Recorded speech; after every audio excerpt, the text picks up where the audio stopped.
I do not see any reason not to believe that, because this problem has to be solved, and it will be solved. And right now, the reason why I'm saying that, without cutting you, is the fact that they are insisting on children writing exams when they did not attend school, the GCE, Common Entrance Exam, and then finally it will be the first school living certificate exam and the rest of it, in spite of the fact that throughout, for so many months, they have not been at school.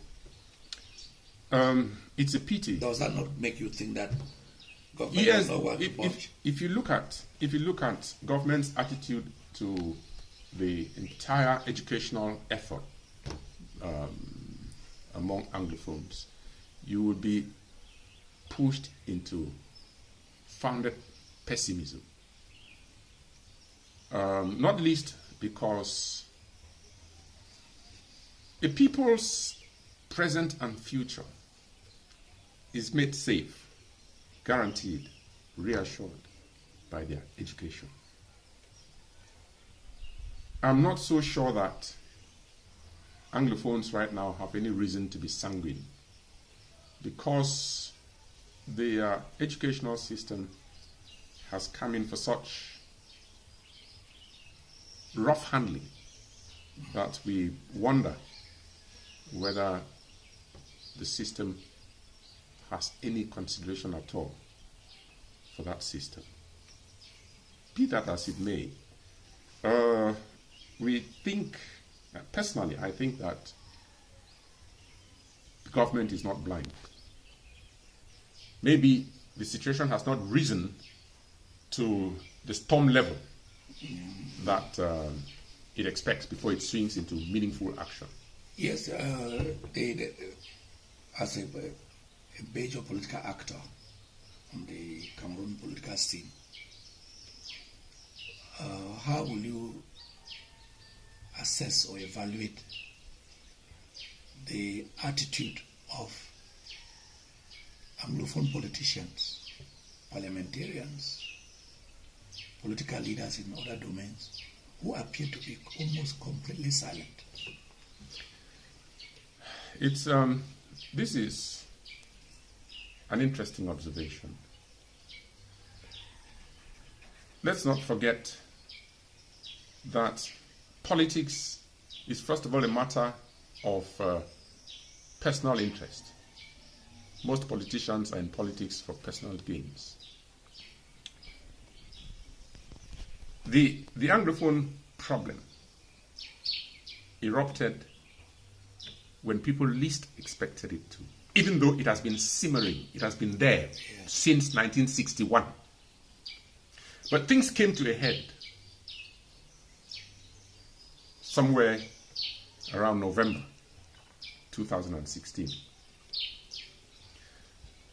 My own feeling is that Anglophone politicians are caught between the rock and the hard place.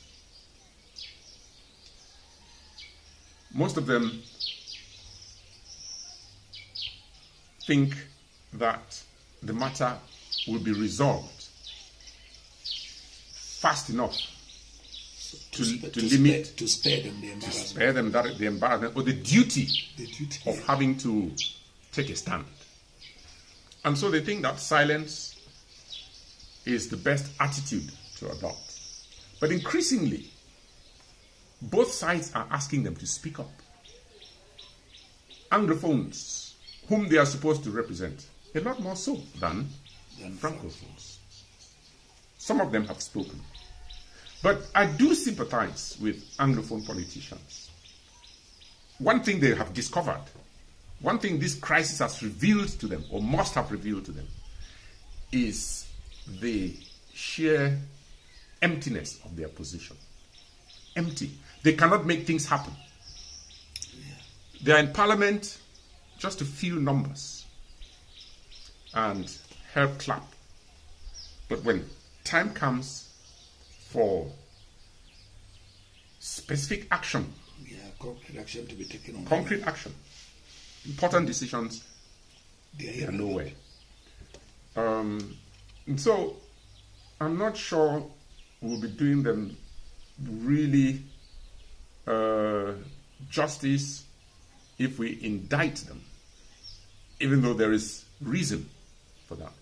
But anything the politicians do now will be the result of bravery and a show of heroism.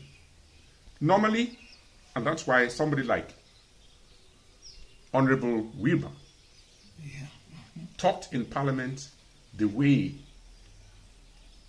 parliamentarians should talk in Parliament. So and you see, they went after him. If you say they cannot be indicted, how do you justify the fact that they claim to represent the people, and when time comes for them to speak out, they shy into their shells? Ask each one of them, and they will tell you they have spoken, and that they speak.